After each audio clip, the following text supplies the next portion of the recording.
sama kan misalnya dari ini tembus. Yang tembus. Masih ada orang. Kenapa itu nggak bilang pakai tangan? Kok sama juga. Jadi saya bisa masuk jadi. Nah, kita mulai. Assalamualaikum warahmatullahi wabarakatuh. Alhamdulillah rabbil alamin.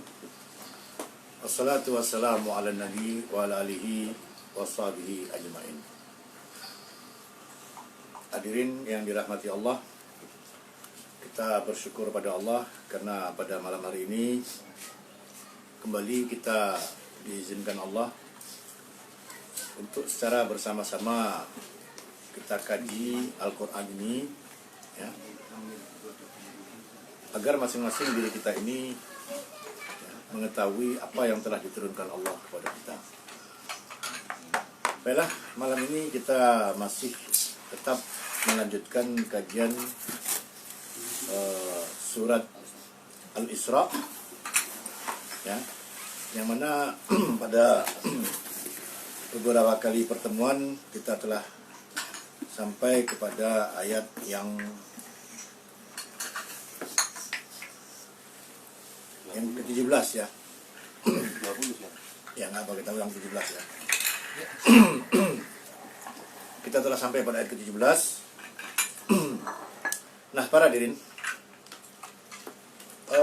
sedikit banyaknya kita mulai paham atau mengenal tema pokok surat Al-Isra ini, ya, dimana sejak di awal-awalnya saja sudah berbicara mengenai subhana, ya, tentang kesucian Allah yang telah memperjalankan Rasulullah dari Masjidil Haram kepada Masjidil Aqsa. Nah, kemudian ayat menjelaskan mengenai kenapa Allah turunkan Taurat itu, ya, kepada Bani Israel, yang mana dijelaskan bahwasanya Bani Israel ini adalah keturunan daripada, ya, keturunan daripada orang-orang yang diselamatkan di dalam kapal Nuh. Karena seringkali Bani Israel itu adalah satu kelompok, ya, satu kelompok masyarakat yang sangat membanggakan kesukuannya, bahkan sampai-sampai mereka mengubah, ya, Islam sebagai agama mereka itu menjadi agama suku. Maka mereka disebut sebagai Bani Israel atau Yahudi, ya. Itu semua merujuk kepada Bani Israel dan keturunan Israel. Israel ini adalah Yakub, ya. Nah, mereka merujuk kepada nenek moyang mereka, ya.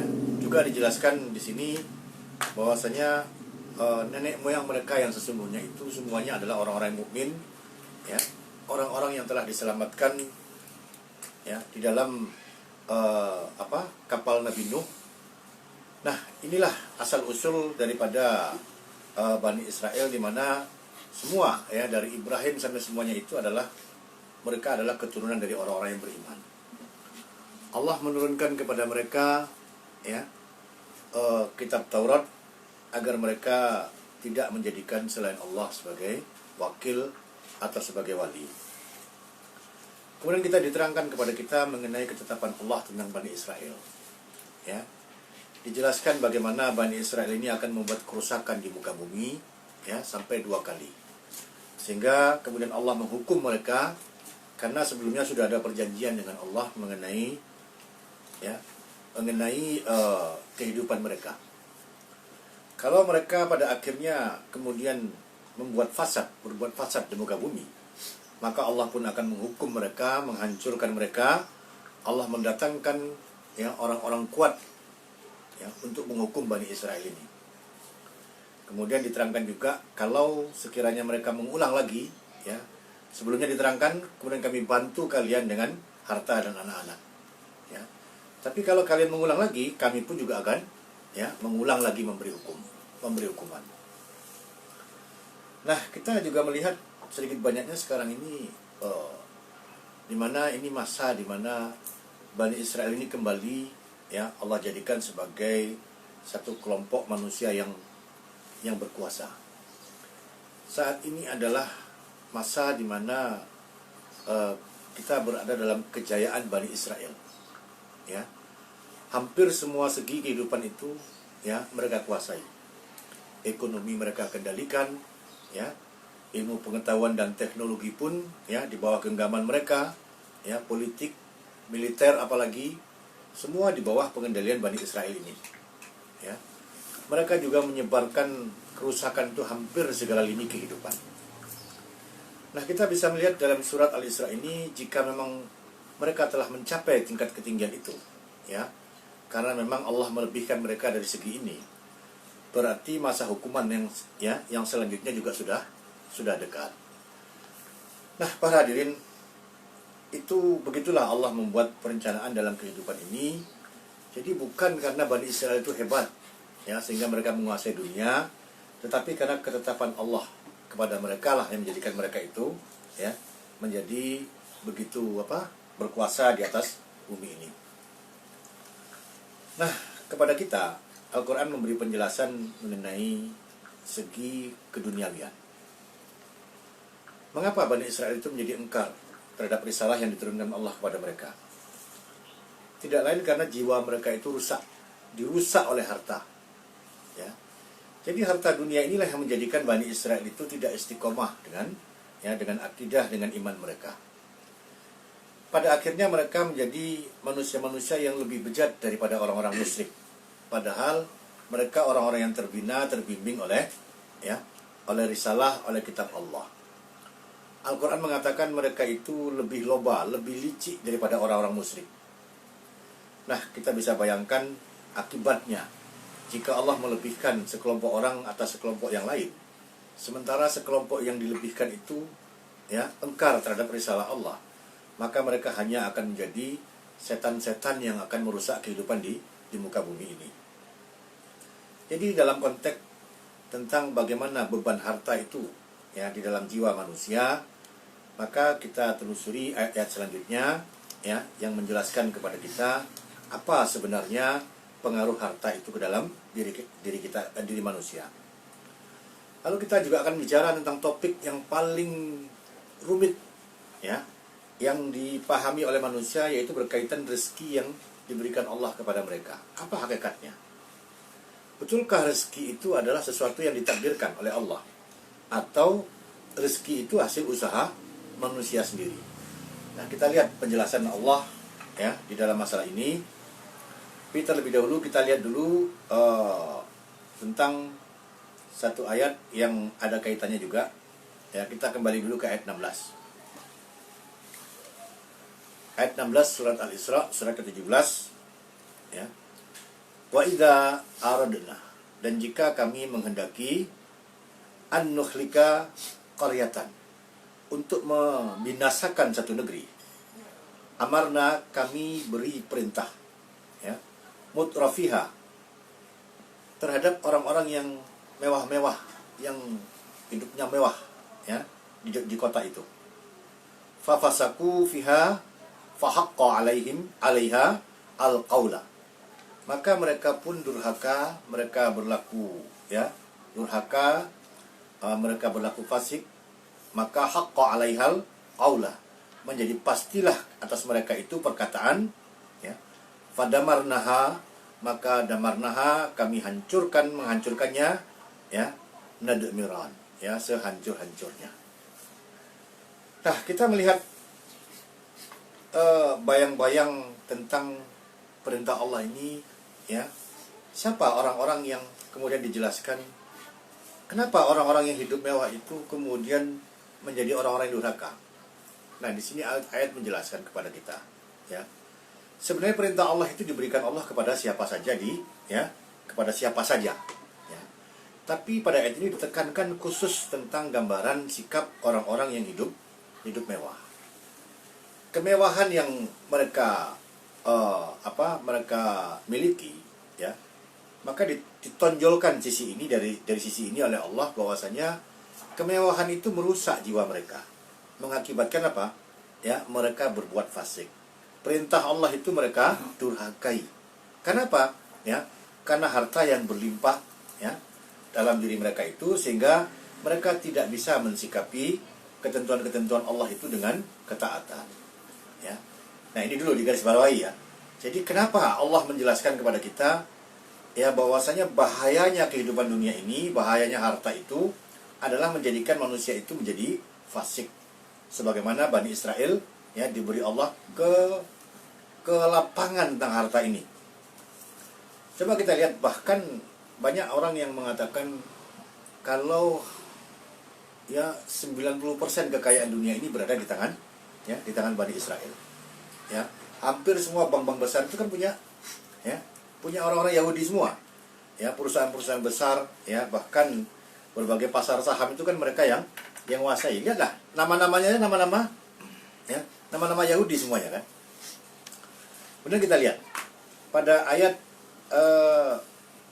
ke-17 ke-18 Allah mengatakan man kana yuridul ajilah, ya, barang siapa yang ingin, ya, barang siapa yang ingin, pertama digarisbawahi ingin ya, barang siapa yang menginginkan ajilah itu yang segera, ya, yang segera itu kan apa, ya dunia ini yang segera, yang berbuat sebab langsung dapat akibatnya langsung, ya, ajalna lahu, kami segerakan bagi dia, fiha, ya, di dalamnya, manasa'u, apa yang kami kehendaki, ya, liman nuridu, bagi siapa yang kami inginkan, summa ja'alna, kemudian kami jadikan lahu bagi dia jahannam, ya, yaslaha, yang mereka memasukinya, mazmuman, ya, madhuran, sebagai orang yang hina dan orang yang tercela. Nah, kemudian Allah menjelaskan, pertama, siapa yang memang dalam dirinya itu ingin dengan apa? Dengan dunia ini, ingin harta dunia ini, maka Allah mengatakan, kalau dia punya keinginan terhadap dunia, maka kami akan segerakan bagi dia. Ya, apa maksudnya? Ada orang ingin dengan dunia, maka akan kami segerakan bagi dia. Karena itu menjadi pilihannya. Kemudian Allah menjelaskan, ya, manasa'u, apa yang kami kehendaki. Jadi seolah-olah langsung kami beri, ya, apa yang kami kehendaki. Jadi apa yang kami kehendaki, mungkin apa saja yang akan dia miliki, ya, liman nuridu, bagi siapa yang kami ingini. Nah, jadi apa yang dimiliki oleh manusia itu adalah sebatas yang dikehendaki oleh Allah. Bagi orang yang diinginkannya. Jadi tidak ada sedikit pun di sini peran-peran dari pihak manapun juga di dalam apa? Ya, di dalam menentukan, ya, harta yang dimiliki oleh seseorang. Semuanya dari Allah. Yang ada pada dia hanya apa? Hanya keinginan. Ingin saja. Ya. Nah, kemudian kami segerakan. Ya, sebatas yang kami kehendaki. Siapa yang kami inginkan. Kan nggak ada satu upaya pun, ya, atau satu kebijaksanaan pun bagi manusia untuk mengatur persoalan harta ini bagi dirinya. Lalu Allah mengatakan, ya, ja'alna, ya, tsumma ja'alna, kemudian kami jadikan lahu bagi dia jahannam. Ya. Yaslaha mazmuman mazhuran, yang mereka memasukinya sebagai orang yang tercela, orang yang dihinakan. Nah, para hadirin, Al-Quran memberi penjelasan kepada kita tentang masalah ini. Ya, kita akan perdalam sedikit nanti persoalan ini supaya menjadi jelas bagi kita apa yang dijelaskan Allah mengenai dunia ini. Tidak ada diterangkan di situ itu orang itu harus bekerja keras, berbuat sesuatu, tidak. Ya, Allah hanya menjelaskan hakikatnya. Allah yang berbuat, Allah yang menentukan besarnya, Allah yang menentukan siapa yang akan mendapatkannya. Kemudian ayat selanjutnya mengatakan, waman arada, barang siapa yang menginginkan akhirah, ya, barang siapa yang ingin akhirat, dia tidak ingin dunia, tapi ingin apa? Ingin akhirat. Wasa'a laha, nah baru disebut sa'alaha, ya, mengusahakan, ya, lalu diusahakannya. Kalau tadi tidak disebut, dunia itu tidak disebut usahakan, ya, Kemudian sekarang baru akhirat, baru disebut mengusahakan. Sya'yaha, ya, sebenar-benar mengusahakan, artinya betul-betul dia bekerja untuk akhirat, ya. Jadi ada orang pingin akhirat tapi cuma di angan-angan saja, nggak bisa, ya. Hanya di sebatas keinginan saja, lalu dia bayang-bayangkan saja, ya. Tidak ada gambaran, ya, bentuk pasti daripada usahanya itu. Maka di sini Allah mengatakan tidak bisa. Orang itu harus betul-betul mengusahakan. Ibaratnya begini, orang lapar, kalau dia ingin makan, memang harus apa? Harus dicarinya, ya. Kalau perlu ditanam dulu padinya itu, lalu baru apa? Dipanen, dimasaknya, baru dia bisa makan. Itu akhirat. Tapi dunia gimana? Kalau kita lapar gimana? Perlukah begitu? Nah, kita lapar, ya kan? Nah, kadang-kadang kita berpikir, oh ya, kita harus cari makan. Nah, tetapi betapa banyaknya orang yang tidak mencari apa-apa tetap bisa makan. Ketemu kawan aja kita langsung bisa. Kita mengatakan kita lapar belum makan, kawan kan akan. Nah, itu dunia. Sifat dunia itu seperti itu. Ya. Sifat dunia itu kita bisa memperoleh dunia itu walaupun kita nggak kerja. Tetapi tidak untuk akhirat. Siapa yang tidak bekerja untuk akhirat, dia tidak memperoleh hasilnya. Jadi beda. Kalau dunia, ya, kita tidur-tiduran aja bisa kita memperolehnya. Nih, kita perdalam nanti ya. Tapi kalau akhirat, dengan tidur-tiduran kita tidak akan memperoleh balasannya. Tapi akhirat, kalau dunia bisa. Bahkan anak orang kaya, ya, anak raja itu pernah nggak dia mengusahakan dunianya? Pangeran Charles itu pernah nggak mengusahakan dunianya? Nggak pernah. Ya, sejak dia lahir sampai dia apa? Sampai dia besar, ya hanya menerima balasan duniawi aja. Ya. Nah, sekarang Allah mengatakan tentang akhirat. Ini hakikatnya kalau akhirat itu, ya. Wa huwa mu'minun. Nah, sekarang di garis bawahi lagi, dia harus orang yang mukmin. Ya. Jadi perbuatan-perbuatan yang sifatnya mengarah kepada akhirat itu dasarnya adalah iman. Ya. Didasari oleh imannya, ya. Faulaika kanu sa'yuhum. Maka itulah mereka-mereka yang kana sa'yuhum, ya, yang akan ada sa'yuhum, apa yang mereka usahakan itu maskuran, akan disyukuri, ya. Jadi ini penjelasan ini kepada kita untuk memberi kita, ya, pengertian mengenai apa sebenarnya hakikat kehidupan dunia, apa hakikat kehidupan akhirat. Lanjut lagi. Kulan, masing-masing, numiddu, kami lapangkan, ya, kami lebihkan, kami lapangkan, ya, haulai, ya, golongan ini, wa haulai, dan golongan itu. Kafirkah, mukminkah, sama-sama kami, ya, sama-sama kami lapangkan, ya. Min apai, dari pemberian. Ingat kata-katanya apa? Pemberian, ya. Rabbika, Rabb engkau. Jadi dalam masalah dunia itu ternyata tidak dibedakan oleh Allah.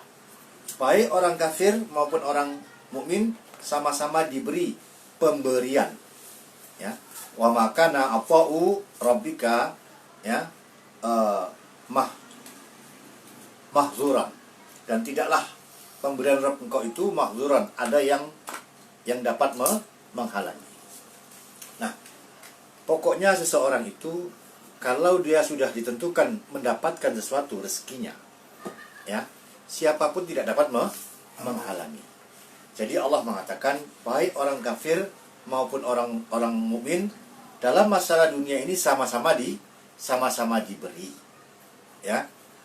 Lalu Allah mengatakan lagi, ya, unzur, sekarang perhatikan, ya, kaifa, bagaimanakah, fadolna, kami lebihkan ba'dahum, sebahagian mereka, ala ba'din, atas sebahagian yang lain lagi. Coba perhatikan, bagaimana kami melebihkan sebahagian mereka atas sebahagian yang lain.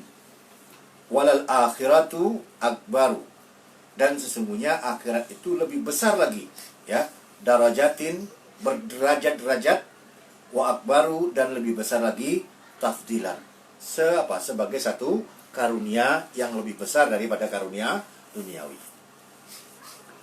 Nah, kan sudah jelas hakikat duniawi itu ya. Hakikat duniawi ini harus terpatri dalam diri kita. Dia adalah pemberian. Dia bukan hasil yang diusahakan, ya. Nah, hasil yang diusahakan itu adalah apa? Akhirat. Siapa yang mengatakan demikian? Al-Quran yang mengatakan demikian. Ya, ini jangan sampai lupa hakikat ini. Tetapi ada ayat lain yang juga kita perlu telaah, ya, agar kita paham sampai hakikatnya.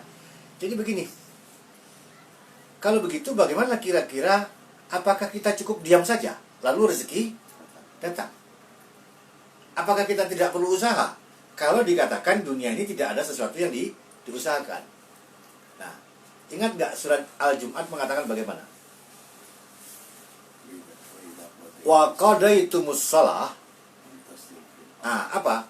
Jika telah kamu tunaikan salat, fantasiru fil ard, maka bertebaranlah kamu di muka bumi, ya betahu mim fadlillah, carilah karunia Allah. Terus apa? Wa dzakarallahu katsiran, dan ingat Allah sebanyak-banyaknya. Nah, bagaimana ini? Jelas masalahnya, ya.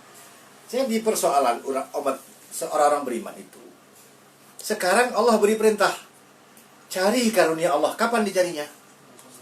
Setelah salat, ya. Setelah salat baru cari karunia Allah. Tetapi tadi dikatakan sudah ditentukan Allah, artinya tak ada usaha. Kenapa kita sekarang disuruh cari? Nah, berarti orang mukmin itu, ya, dia pergi keluar rumah gara-gara apa? Gara-gara diperintahkan. Bukan untuk apa? Bukan untuk menginginkan dunia tadi. Dia tahu bahwasanya dia diperintahkan Allah untuk mencari karunia yang telah ditentukan oleh Allah.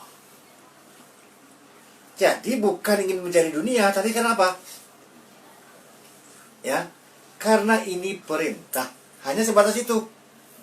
Nah, makanya dia tidak menjadi masalah bagi dia berapa besar yang akan dapat dia peroleh dari karunia Allah itu. Ya, karena dia tahu semua itu hanyalah pemberian. Ya. Jadi dengan demikian para hadirin, ya, kalau habis sholat kita di rumah, salah nggak kita? Hah? Salah. Karena apa? Karena kita disuruh untuk keluar. Allah meletakkan karunia-Nya itu, ya, tidak dalam bentuk kita ditransfer ke rekening kita, ya. Mungkin dia letakkan di dalam tanah, ya. Mungkin diletakkan di apa? Ya, di jalan-jalan, ya, macam-macam.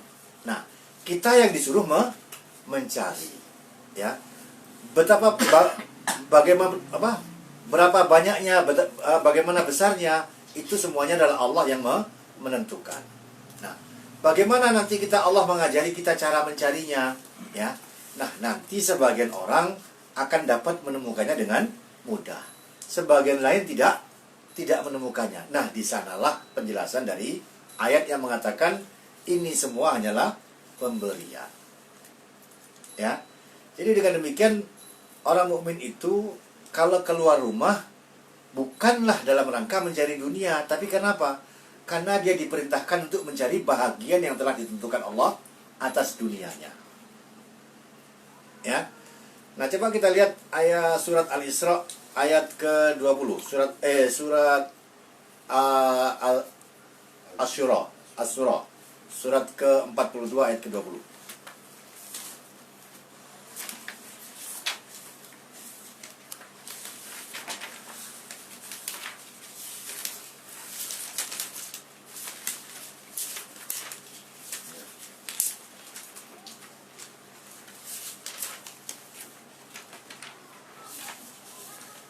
Ayat 19 dulu.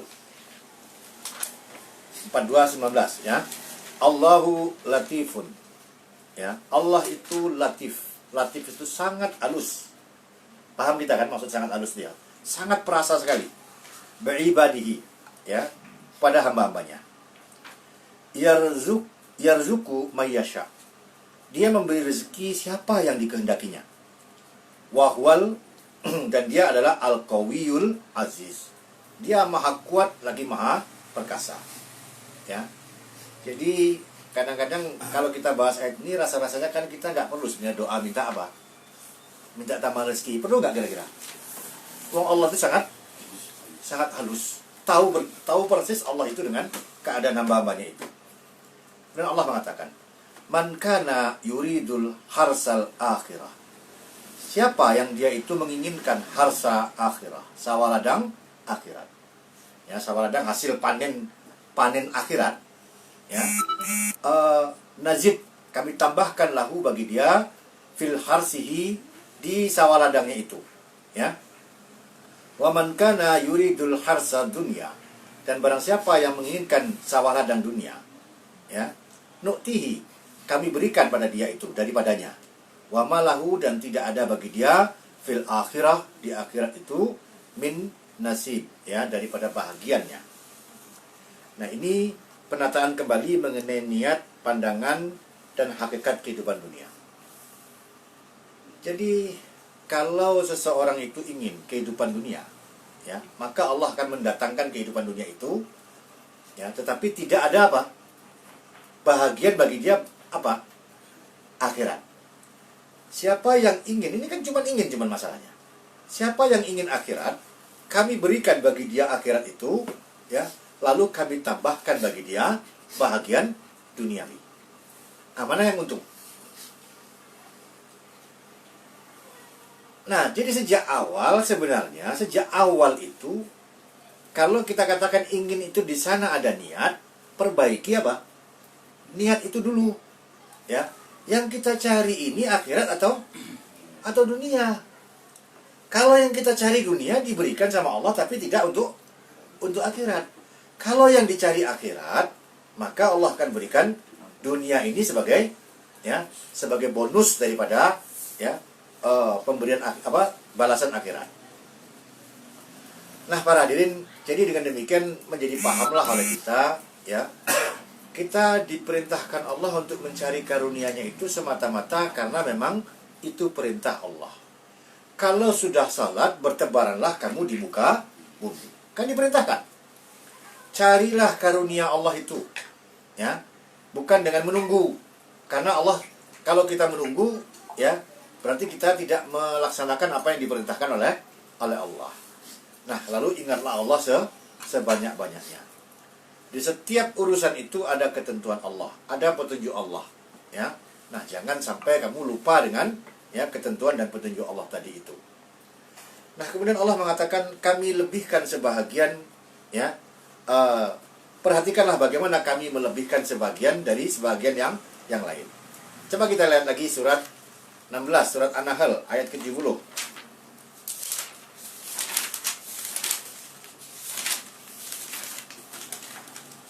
Surat An-Nahl ayat ke-70. Ya. Sudah? Ayat 1 ya.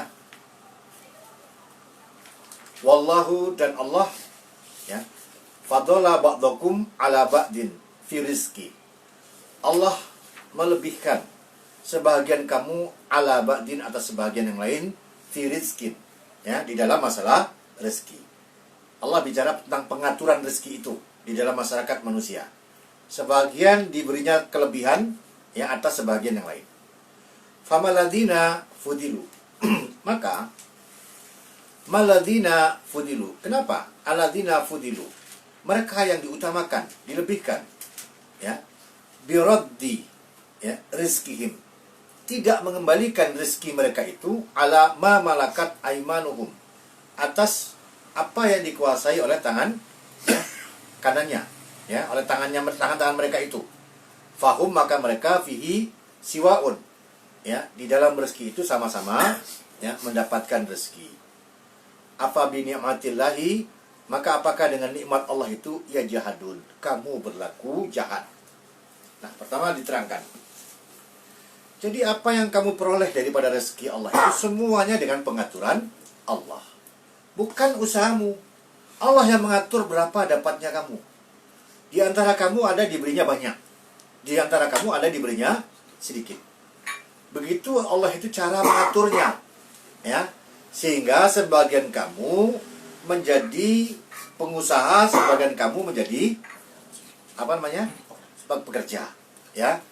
Nah, sekarang Allah mengatakan hakikat rezeki itu pemberian. Lalu Allah mengatakan, kenapa kemudian kamu menjadi jahat atas nikmat Allah tadi itu? Kenapa tidak kamu akui itu pemberian dari Allah? Kalau tidak kamu akui itu dari Allah, apa yang terjadi? Nanti seperti siapa? Seperti Korun. Apa kata Korun? Aku diberi ini karena apa? Karena usahaku. Ya. Kalau manusia menganggap apa yang dimiliki itu karena usahanya, maka pada waktu itu dia apa yang terjadi? Ya, dia tidak lagi mengakui Allah itu yang memberi rezeki. Ya, kalau sudah tidak mengakui Allah yang memberi rezeki, ya, maka dia pun tidak lagi mengakui petunjuk dan ketentuan Allah di dalam membelanjakan rezeki. Maka dia berarti punya Allah yang lain lagi. Makanya kenapa orang yang tidak mau bayar zakat itu disebut sebagai apa? Orang musyrik. Kenapa? Karena dia tidak mengakui kalau Allah yang memberi mereka rezeki. Nah, kita kembali ke surat Al-Isra tadi.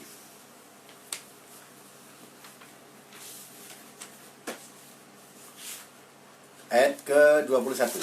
Ya, unzur kaifa fadalna ba'dahum ala ba'din. Maka perhatikanlah, ya, bagaimana kami utamakan sebahagian mereka ala sebahagian yang lain. Begitu loh pengaturan Allah itu. Ya. Begitu Allah mengatur rezeki itu diberikannya kepada satu masyarakat manusia, ya. Bahwasanya Allah memberi rezeki itu memang berbeda-beda. Agar manusia saling apa? Saling bergantung pada sesamanya. Kita kan sudah tahu dalam surat apa namanya? Ar-Rum. Apa jadinya kalau rezeki itu diberikan Allah sama bagaimana kira-kira? Kacau kan kamu semuanya? Kamu saling tidak membutuhkan satu dengan yang lain. Tetapi Allah mengatur sedemikian rupa agar kamu saling membutuhkan satu dengan yang lain. Kamu bisa saling menukarkan apa? Ya. Artinya kamu saling bisa menukarkan karya-karyamu, produk-produkmu, ya. Kamu saling bisa memenuhi kebutuhan sesama kamu. Kemudian Allah mengatakan lagi, ya. Walal akhiratu akbaru darajatin wa akbaru tabdilan. Maka hendaklah jangan berbangga orang yang mendapatkan, ya, rezeki yang lebih banyak dari yang lain. Karena sebenarnya dibanding akhirat itu tidak ada apa-apanya. Mana yang kamu pilih? Diberi sedikit rezeki dunia, tapi apa diberi banyak rezeki akhirat? Mana yang dipilih? Dengan diberi banyak rezeki dunia, tapi tidak diberi akhirat. Mana yang dipilih? Nah, karena itu jangan berputus asa orang-orang yang diberikan Allah apa? Rezeki dunia yang sedikit. Bukan berarti itu pemberian yang banyak dari Allah. Ya. Jadi dengan demikian, hendaklah seseorang itu memikirkan nasib kalau sekiranya Allah mengatur rezekinya itu sedikit di dunia. Ya. Jangan dia tangisi nasibnya itu. Ya.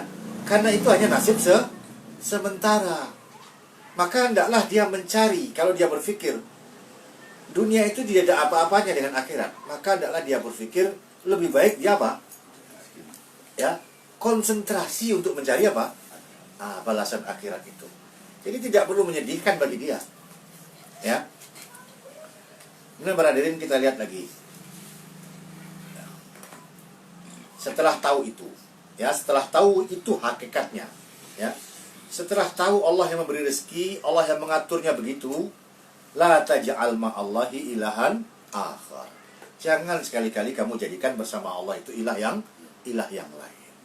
Ya, jangan lantaran rezeki, ya, kamu tidak paham hakikat ini, akhirnya kamu jual apa yang sesungguhnya sangat berharga bagi kamu. Banyak nggak orang jual ini? Dijualnya akidahnya demi apa? Ya, jadi mereka yang tidak paham. Jadi begini, nanti kita akan tahu, ya, bagaimana semua bentuk, ya, nanti orang membunuh anak-anak, ya, sampai semua itu berawal dari akidah yang, ya, akidah yang tidak betul, akidah yang rusak, Ya. Jadi akidah yang rusak ini akan akhirnya memberi pengaruh kepada pandangan, ya, pandangan manusia tentang kehidupan ini. Nah, sehingga Allah mengingatkan, jangan kamu jadikan ilah yang lain selain Allah itu, ya. Fata'uda, maka taq'uda. Taq'uda itu artinya duduk. Maka kamu akan terduduk, ya, mazmuman, ya, mahzulan. Ya, sebagai orang yang dicela dan ditinggalkan, sebagai orang yang dihina dan ditinggalkan. Apa maksudnya terduduk itu?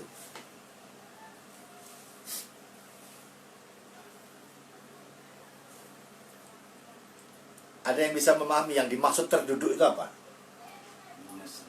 Hah? Ngenes. Ya. Sebagai orang yang dihina dan ditinggalkan, gak direken. Artinya tidak ada yang nasibnya dibiarkan sendiri. Atau boleh juga dikatakan terduduk itu juga duduk, misalkan di Lungguno, ya kan ya. Kalau kata orang Jawa kan begitu ya.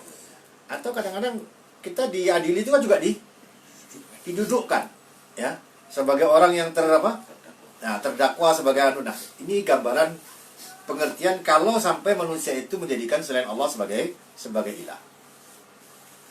Nah, para hadirin, ini keterangan-keterangan yang kita dapat langsung dari Allah tentang hakikat rezeki, ya, agar kita kemudian memahami dengan lurus tentang hakikat kehidupan ini, dan jangan sampai kemudian, ya, dikarenakan alasan-alasan mencari dunia, kita justru keluar dari petunjuk dan ketentuan Allah, ya. Kan orang mengatakan, kan kita harus ikhtiar, kan kita harus cari nafkah. Nanti kita akan ketahui ternyata ikhtiar itu tidak ada dalam Al-Quran, ya. Tapi itu pelan-pelan untuk memahaminya, karena sudah sangat terlanjur terlanjur. Kadang orang tawakal, masa tawakal itu kan harus ada ikhtiar. Nah, ini keliru, ya. Nanti kita harus paham betul persoalan ini, ya, supaya seperti tadi itu masalah rezeki itu, ya, bukan kita ingin mencari rezeki menurut keinginan duniawi, tidak. Mencari rezeki itu semata-mata karena ini adalah perintah Allah, dan gak ada hubungannya dengan banyak sedikitnya rezeki yang kita peroleh, ya. Karena disuruh, ya, kita lakukan, ya. Disuruh menafkahi keluarga, anak istri, kan disuruh semuanya itu, ya. Nah, nanti disuruh lagi kita menafkahi orang tua, disuruh lagi menafkahi karib kerabat, yatim piatu. Nah, semua atas dasar disuruh. Nah, disuruh inilah ketinggian seorang hamba Allah itu kan karena melaksanakan apa yang disuruh, ya. Kemudian Allah mengatakan wa qada rabbuka, telah membuat qada, keputusan, vonis, ya, ketok palu Allah itu, ya, ala ta'budu ila iyahu, agar kamu jangan sekali-kali, ya, mengubudiyahi kecuali hanya kepadanya. Jangan sampai kamu beribadah kecuali hanya kepadanya. Jangan kamu sampai menghambakan diri kecuali hanya kepada Allah. Tidak ada alasan, apapun alasan yang akan dibuat, akan ditolak oleh Allah. Kenapa? Semua masalah manusia itu sudah diperiksa, sudah ditelaah, dan sudah disimpulkan dengan teliti. Karena itu sudah diketok palunya, cetak. Berarti tidak ada apa? Tidak akan ada penawar, ya, tidak ada ketawaran, tidak ada sanggahan, tidak bisa didiskusikan lagi, ya. Bahwasanya prinsip pokok, ya, kalau sampai seseorang menjadi hamba kecuali kepada Allah, maka langsung jatuh vonis apa? Ya, vonis hukuman bagi dia. Yang kedua, wabil walidaini ihsan, dan kepada kedua orang tuamu hendaklah kamu ihsan, berlaku ihsan. Nah, kalimat ihsan ini kita temukan juga, ya, di dalam surat ini, ya. Mana itu? Itu dalam kalimat mengenai Bani Israel, ya, yaitu pada ayat yang ke-7, ya. In ahsantum, jika kamu berbuat ihsan, ahsantum li anfusikum, kamu berbuat ihsan bagi dirimu sendiri, ya. Wa in asatum, dan jika kamu berlaku buruk, ya, jahat, falaha, maka baginya, Ya. Nah, sekarang kita dijelaskan juga tentang orang tua berlaku ihsan. Ihsan itu juga pengertiannya, maknanya adalah indah. Ya, berbuat secara indah. Apa maksudnya? Ya, keindahan itu tergambarkan dari keteraturan dan keserasian. Sesuatu yang teratur dan serasi, maka dia akan nampak apa? Tampak indah. Ya. Sesuatu yang teratur dan serasi itu akan tampak indah. Kalau kita, makanya Al-Quran sering menyuruh melihat apa? Langit. Lihat langit itu. Ya. Allah mengatakan kami hias langit itu dengan apa? Dengan bintang-bintang. Alhamdulillah ya. Ya. Oh ya, iya ya.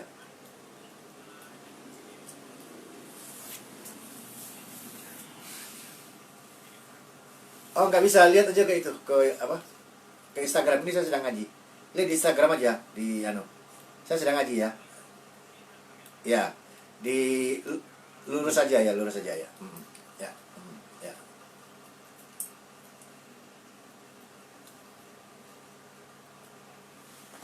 Nah,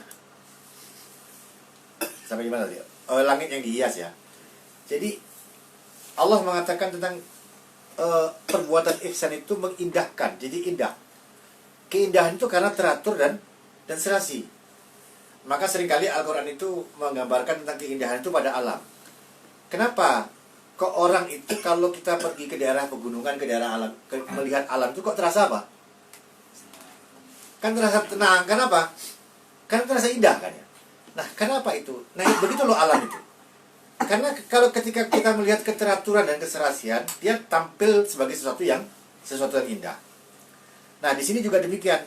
Wabil walidaini ihsan. Maka hendaklah kamu berlaku ihsan kepada kedua orang tuamu itu. Imma yablughanna indakal kibara. Ya. Imma yablughan indakal kibara. Kalau keduanya itu telah sampai kepada apa? Ya. Ketuaannya, ahaduhuma au kilahuma, salah satu dari keduanya atau kedua-duanya. Ya. Fala takulahuma uf, maka jangan sekali-kali kamu takulahuma uf, berkata uf. Wala tanharhuma, jangan kamu hardik mereka berdua. Fakullahuma, dan katakanlah kepada keduanya qaulan kariman, perkataan yang mulia, yang memuliakan. Nah, para hadirin, ini tentang keindahan itu digambarkan sebagai ihsan. Ya. Ini kita mengetahui kenapa pada ayat-ayat sebelumnya diterangkan tentang doa. Manusia itu berdoa kepada Allah tentang kejahatan sebagaimana dia berdoa tentang kebaikan. Ya. Adalah manusia itu bersikap tergesa-gesa. Manusia tidak tahu apa yang didoakannya itu, baik atau buruk bagi dia tidak tahu. Pokoknya dia minta. Dia minta tambahan rezeki. Kenapa? Karena dia merasa rezekinya kurang. Ya. Padahal dia tidak sadar pengaturan Allah itu adalah sangat teliti dan rinci. Kalau Allah atur rezekinya itu sedikit, maka kita harus memahami itulah yang terbaik bagi dia. Sehingga Allah jelaskan, apa jadinya kalau Allah banyakkan rezekinya? Manusia akan melampaui batas. Kalau sudah melampaui batas, nanti hidup mewah. Apa yang terjadi? Kalau Allah beri perintah, yang terjadi adalah kefasikan yang akan keluar dari diri. Nah, ketika seorang anak, orang tuanya sudah tua, apa yang terjadi pada anak itu? Dia sudah mandiri. Lalu rezekinya apa? Banyak. Nah, ketika itu apa yang terjadi? Ya, kalau dia orang yang cenderung kepada harta duniawi, maka rusak jiwanya. Maka dia akan melihat siapapun yang akan ibaratnya itu siapapun yang akan menjadikan uangnya keluar, ya, paham maksudnya? Apa ya? Yang akan yang akan membuat dia mengeluarkan uang, dia tidak suka, walaupun itu orang tuanya. Ya, kemarin kan lihat kasus video yang polisi yang dilapori anaknya itu ya. Lihat kenapa masalahnya? Sampai anak mempolisikan ibunya sendiri hanya karena masalah harta. Jadi perbuatan ihsan itu muncul hanya bisa dilakukan oleh orang yang betul-betul dia tidak terpengaruh oleh duniawi. Semakin banyak harta yang dimiliki oleh seseorang, maka rusak apa? Kemanusiaannya jadi rusak. Akibatnya bahkan orang tuanya dia tidak akan hormati. Apalagi orang tua, sudah tidak punya potensi ekonomi lagi. Sudah tua, tidak punya uang pensiun, menjadi beban kehidupan bagi anaknya. Kalau sudah seperti itu, sang anak biasanya sudah sembarangan ke orang tua. Orang tuanya masih mampu aja, kadang-kadang dia sudah berucap yang kasar. Apalagi kalau orang tua sudah tua, sakit-sakitan, butuh banyak perhatian, butuh banyak dana lagi. Maka itu akan membuat apa? Orang yang sangat cenderung kepada harta, maka dia akan menyia-nyiakan apa? Orang tuanya. Istilahnya kalau orang Jawa itu gak jonang ke orang tuanya. Nah, inilah yang digambarkan Al-Quran. Jadi betapa pengaruh harta itu sampai kepada taraf apa? Kalau tadi menjual akidah Nah, sekarang di dalam masalah ini tidak ada rasa bersyukur kepada Allah dan kepada kedua orang tua. Itu dikarenakan harta yang kemudian merusak daripada cara pandang manusia, bahkan kepada orang tuanya. Sehingga Allah mewanti-wanti persoalan ini, jangan sampai kamu dengan orang tuamu itu, kalau mereka sudah sampai tua, salah satu dari keduanya sama saja, ayah atau ibu, sama itu, Nah, kalau sudah dalam pemeliharaanmu, maka sekali-kali kamu jangan berkata uff. Jangan sampai berkata uff. Itu kan bahasa Jawanya bahasa Indonesia Nah, walatan haruma, jangan sekali-kali kamu hardik keduanya itu, fakul lahuma qaulan karima. Maka katakan kepada keduanya itu kalau berkata yang karima, karima itu yang memuliakan, jangan yang merendahkan. Kadang-kadang anak itu kan begitu. Orang tua jelas mungkin dulu tua itu gak sekolah, pendidikannya mungkin sampai SD. Yang kita mungkin pendidikannya sudah tinggi. Ketika orang tua berpendapat, itu seringkali kan pendapatnya orang lama itu kan memang apa? Kuno, gak sesuai dengan apa? Dengan zaman, apalagi dengan tingkat pendidikan kita. Nah, kadang-kadang kita memandang rendah ke orang tua. Nah, sudah mengatakan, bapak itu goblok, ibu goblok. Itu kenapa? Karena tadi itu meninggikan diri, menganggap orang tua itu rendah. Nah, ini kaulan karimah itu perkataan yang memuliakan kepada orang tua. Tidak boleh orang tua itu direndahkan dengan perkataan tidak boleh. Waqfid lahuma, dan rendahkan lahuma janaha zulli mi rahmati, sayapmu minar rahmah, rendahkan kepada keduanya itu dengan kasih sayang. Fakur Rabbi, dan katakan Rabbi irhamhuma, rahmatilah keduanya, kama rabbayani shaghiran, sebagaimana mereka telah meropi aku semasa aku kecil dahulu. Nah, ini gambaran adalah tanda orang yang bersyukur dan merendahkan diri. Keinginan kepada harta dan juga pengaruh harta itu belum sampai merusak kepada jiwanya. Kalau sampai dirusak oleh jiwa, maka anak itu tidak akan menghargai orang tuanya. Jadi kalau melihat anak nggak menghargai orang tuanya, itu berarti tanda apa? Nah, tanda sudah dirusak. Apalagi kalau dapat istrinya yang bakhil pula, istrinya yang suka pula membakar-bakar suaminya untuk apa? Jadi inilah hal-hal yang penting diketahui dalam penjelasan Al-Quran ini, agar kita paham bagaimana Al-Quran itu memberi kita petunjuk dan pengarahan. Kemudian Rabbukum a'lamu, Rabb kamu lebih tahu, bima fi nufusikum, dengan apa yang ada di dalam jiwamu itu, dalam dirimu itu. Nah, dia lebih tahu karena dia yang ciptakan kamu. Dia yang membentuk perasaanmu. Dia yang menciptakan intuisimu, kecenderunganmu. Dia yang merancang otakmu itu, menentukan jumlah sel-sel otakmu itu. Dia yang merancang segala sesuatu dalam dirimu. Tentu dia lebih tahu dari kamu. Nah, berarti kalau di dalam ayat sebelumnya dikatakan betapa telitinya pengaturan siang dan malam itu, ya. Sehingga saking telitinya kamu memperoleh apa? Hitungan. Karena apa? Karena teliti sekali kan? Karena dia teratur, maka ada hitungan. Coba dia nggak teratur, bisa nggak ada hitungan nggak dia? Nggak ada. Kita bisa menghitung besok, ya. Ya. Oh, tak usah begitu bicara. Halo? Ya. Nah, karena ketelitian itu, maka kita memperoleh hitungan, ya, ketelitian siang dan malam itu. Nah, sekarang ketelitian yang sama juga yang dibuat Allah di dalam mengatur kehidupan manusia itu. Allah tahu kamu itu secara sangat detailnya. Sehingga Allah mengatakan, Rabbmu itu lebih tahu, ya.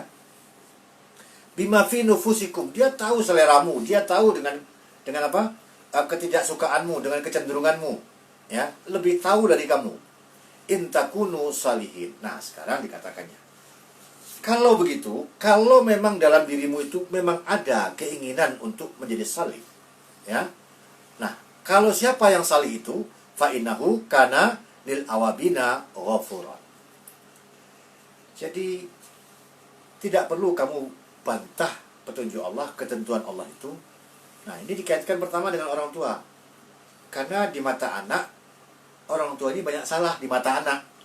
Karena anak ini kan udah pengetahuannya lebih tinggi, ya. Apalagi orang tua itu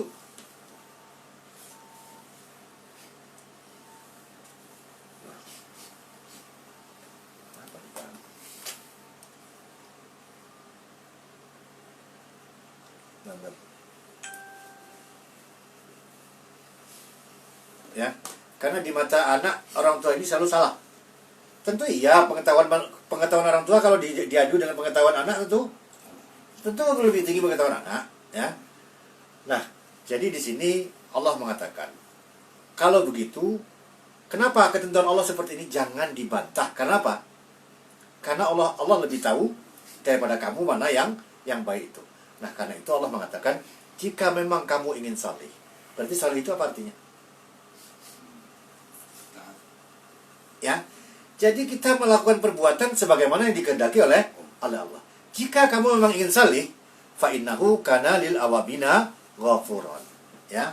Jadi Allah mengatakan, maka sesungguhnya, ya, dia terhadap orang-orang yang, ya, orang-orang yang ingin salih, ya, yang mau mengerjakan perbuatan salih, ya, lil awabina, maka dikatakan orang itu taubat, ya, maka bagi orang-orang yang bertobat itu ghafuran. Nah, di sini kalimat salih itu disebut dengan taubat itu, kembali kepada ketentuan. Dia maha pengampun.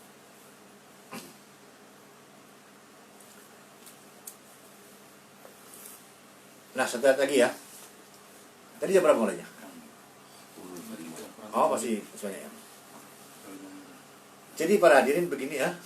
Nah, lalu Allah mengatakan, wa'ati zal qurba, dan ya berikanlah kepada karib kerabat haqqahu, haknya. Ya, kalau tadi ada kata-kata kenapa yang diberi rezeki tidak mengembalikan, ya, kepada yang miskin, ya. Nah, sekarang Allah menjelaskan, berikan kepada karib kerabat haknya. Karena ini diberi Allah, diakui nggak ini diberi Allah? Nah, sekarang Allah yang memberi itu mengatakan, di dalam apa yang diberikan Allah kepada kamu, bukan hakmu semuanya. Ada hak siapa? Karib kerabat. Itu pasti diingat betul. Ya, itu yang memberi rezeki, yang memberitahu kepada kita. Ya, berikan haknya. Ya. Wal miskin, orang-orang miskin, ya, wa ba'na sabila, ya, dan orang-orang yang di perjalanan. Wala tubadzir tabdziran, dan jangan sekali-kali kamu ya, membelanjakannya atau melakukan perbuatan yang mubazir. Nah, kita jelaskan. Sedangkan pengertian mubazir itu kita pahami sebagaimana orang-orang kebanyakan mengatakan mubazir. Apa mubazir itu? Ya. Innal mubazirina, sesungguhnya orang-orang yang mubazir, kanu ikhwanas syaitan. Mereka itu adalah kawan-kawan siapa? Kawan-kawan setan. Wa kana syaitan, dan adalah setan itu li rabbihi kafuran. Ya, kepada Rabbnya setan itu apa? Kafir.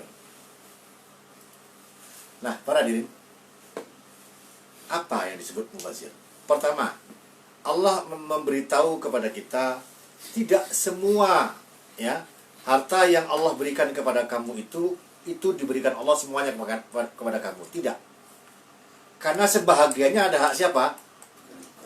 Hak karib kerabat, hak orang miskin, hak orang yang ada dalam perjalanan. Ya. Ya kalau diperpanjang itu banyak lagi ya. Nah, lalu Allah mengatakan, jangan kamu sekali-sekali membelanjakan harta secara mubazir. Karena sesungguhnya orang-orang yang mubazir itu kawan setan. Setan itu kafir kepada siapa? Kepada Rabbnya. Nah, berarti tadi itu ketentuan siapa? Diterima nggak? Kalau nggak diterima berarti apa? Kafir. Berarti kalau tidak seperti kamu belanjakan seperti yang diterangkan Allah tadi, kamu melakukan apa? Nah, paham yang mubazir itu ya? Jadi ini persoalan membelanjakan harta secara benar. Ya. Orang dicari yang tidak berguna, tapi ukuran tidak berguna itu menurut dirinya sendiri. Ini yang kacau jadinya. Ada orang mengatakan begini, kenapa harus beli baju yang harganya berapa? Jutaan lah. Kan baju itu 100.000 sudah bagus. Ya.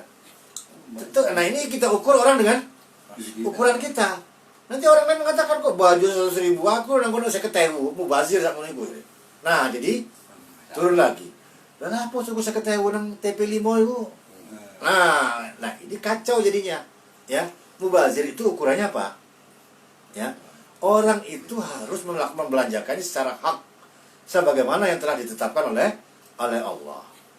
Kalau tidak berarti dia kawan setan. Kenapa? Setan itu kafir dengan Allah. Orang yang membelanjakan hartanya tidak sebagaimana petunjuk dan ketentuan Allah, berarti dia telah melakukan apa? Mubazir. Ya. Jadi dengan demikian ini pembahasan kita masih seputaran persoalan harta, supaya kita mengerti hakikatnya menurut ya yang diterangkan Allah kepada kita. Demikian para hadirin apa yang kita bahas malam ini. Mudah-mudahan dari beberapa ayat yang kita bahas ini memberi manfaat hendaknya kepada kita, ya, betul-betul menambah kepada kita ini pengetahuan, ya, untuk selanjutnya apa yang kita ketahui ini, ya, kita tunjuki pertama itu diri kita yang kita tunjuki dulu, ya, supaya kemudian kita lurus, ya, berjalan sesuai dengan petunjuk Allah ini. Nah, mudah-mudahan semoga Allah menambah kepada kita pengetahuan, ya, dan menjadikan kita sebagai orang-orang yang mampu mengamalkan apa yang telah ya Dia turunkan kepada kita. Wabillahi taufik wal hidayah. Assalamualaikum warahmatullahi wabarakatuh. Waalaikumsalam.